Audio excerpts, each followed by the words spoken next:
Hi everyone, welcome to my channel. I am Mr. Supertech So. In my channel, you will be learning some new skills from Malay language and English language. Without wasting much time, let's go! Hi boys and girls, today we are going to write an essay on section B on the tourist attractions in the East Coast. Maybe many of you do not know where the East Coast of Malaysia is. So follow me, I will bring you to go to the East Coast of Malaysia. Let's start our journey. So now this is the East Coast of Malaysia, which consists of three states that are Kelantan, Pahang, and Terengganu. So I think many of us have not been there because as you know, if you want to go to these three states for their beaches, hopefully you have to go before June, because end of the year, some of the places will be flooded due to the monsoon season, right? So now let's look at Terengganu. Terengganu is famous for its beaches,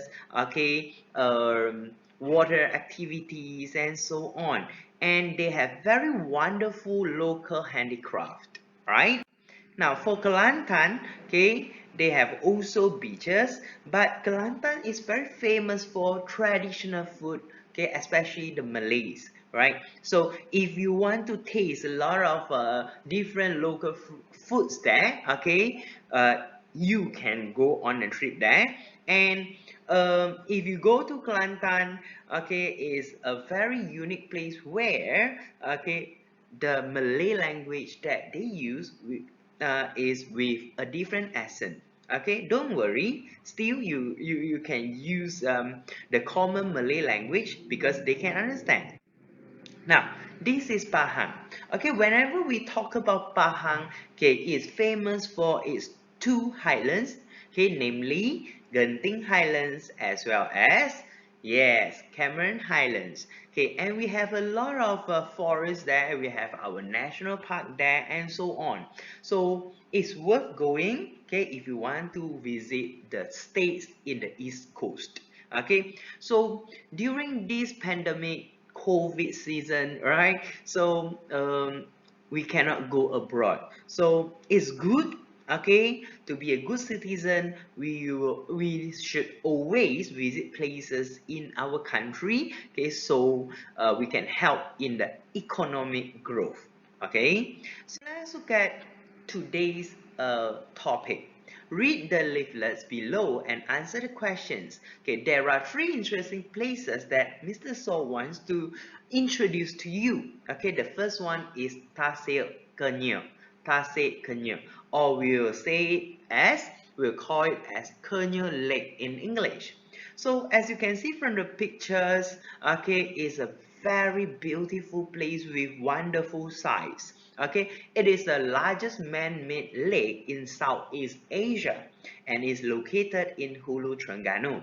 So what are the activities that you can do there, and what are the beautiful sights that you can view?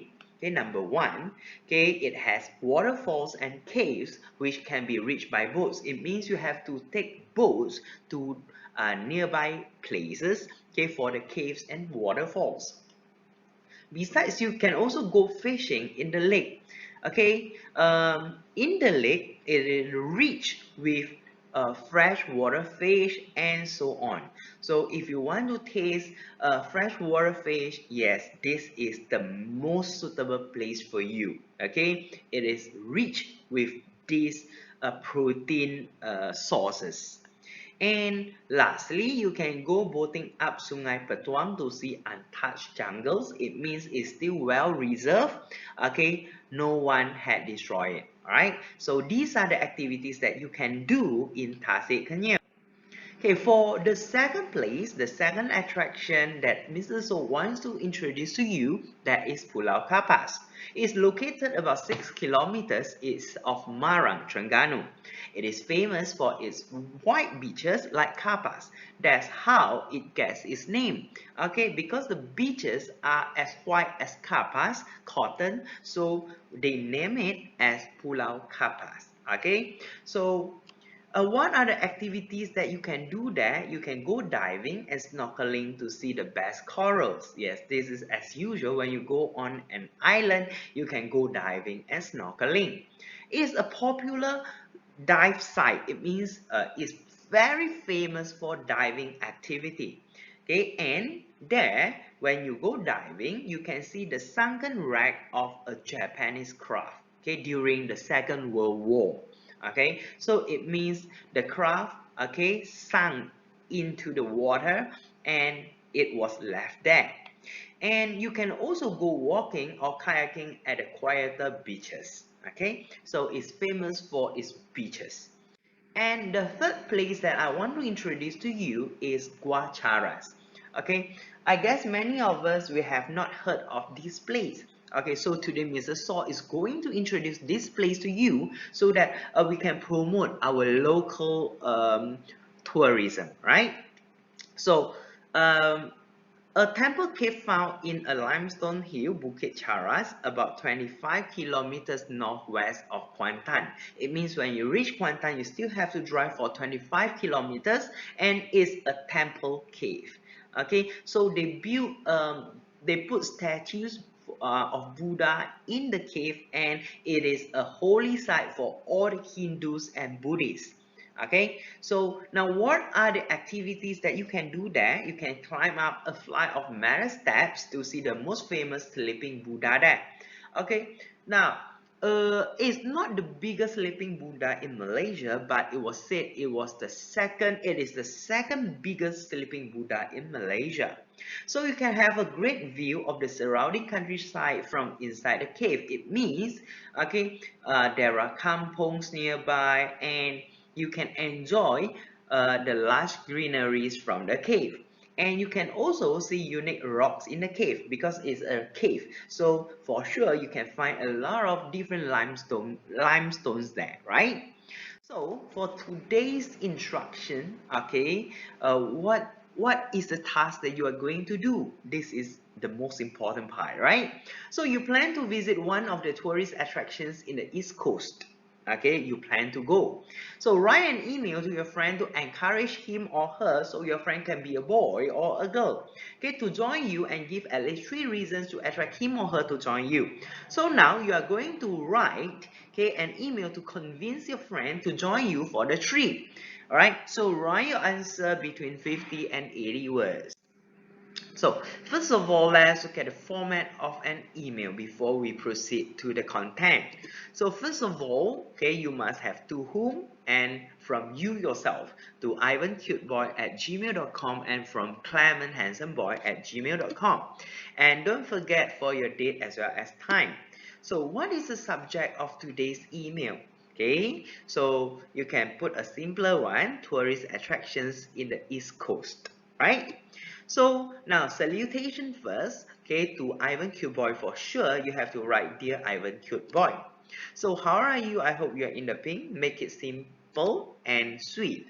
So the second paragraph, you have to write in your purpose of writing the email. I'm writing to what, at first, besides, and next for your reasons. And lastly, the closure, it will be that's all from me, bye, and you're signing off. So now this is a basic format of an email, and some of you will ask me, teacher, do I need to put indent for my text? Okay, usually in an email we don't put indent, right? Don't worry of this. As long as we can see clearly you have paragraphing, that's all. So now, from the three places, okay, today Mr. Saw chooses the first one, okay, because I went to many beaches, many islands before, and I went to many caves before, and for freshwater lake, okay, freshwater lake, this is my first time.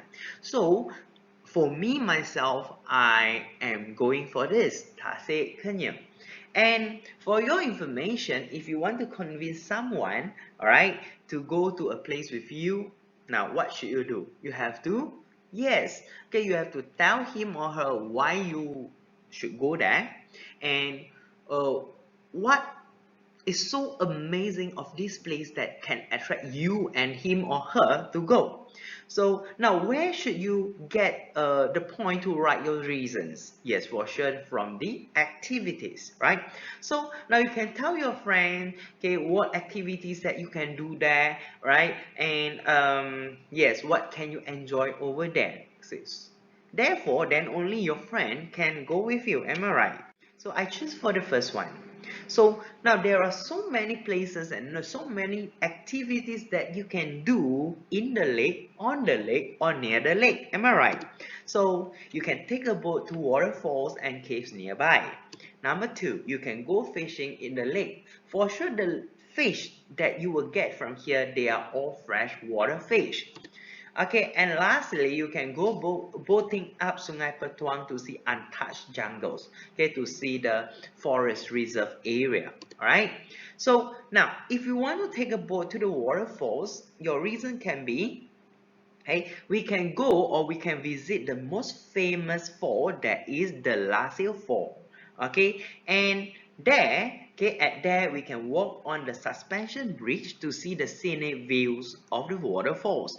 Okay, in Malaysia you can hardly see waterfalls everywhere.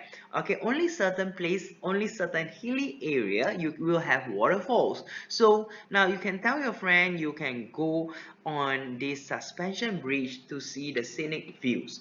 Okay, many places you can see waterfalls from far or by the bank. So here they made a suspension bridge for you to walk along so that you can see the views clearly. So I think this is quite attractive for me. Okay, when you are walking on this suspension bridge is quite shaking, right? So some of you maybe you are not brave enough, okay, to walk on it. So for those who like adventurous activities, you can try this, right?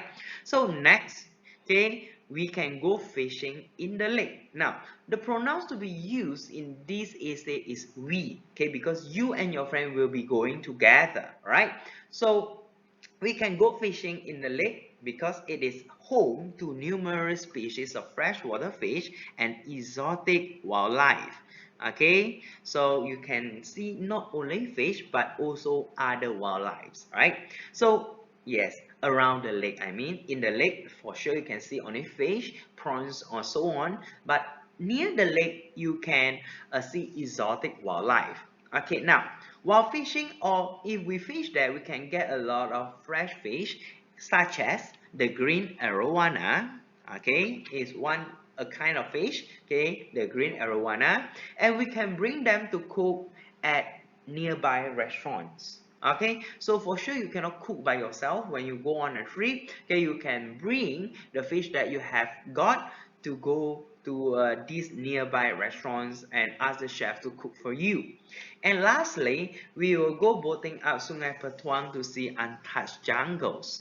Okay, as we are nature lovers, okay, as the two of you, you are nature lovers, okay, so I think this is the most suitable activity for us. We can trek in the jungle to see the unique flora and fauna. Okay, now this is a very common point that we will always use to write. All right, am I right? So from here we can see you can go to jungles, you can go to fish in the lake, and you can also go to waterfalls. Okay, for me, I think these activities are quite interesting, so I choose the first one. So now again, okay, to use the point and reasons that we have written for the second paragraph, we go back to the format of an email and we can start writing. Okay, again, okay, subject, salutation.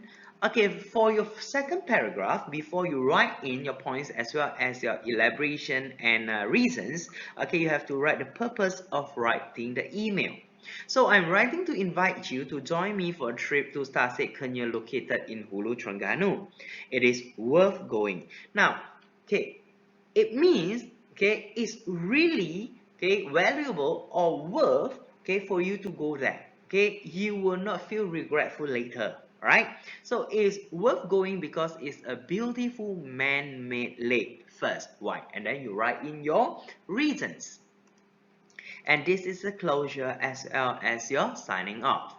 So class, do you have any question? If you hesitate on anything, please do call me or text me so that I can explain to you. Okay, if you can understand well, that's all for our lesson today. Bye. If you like my channel after watching my videos, don't forget to subscribe and like my video. That's all for today. Bye!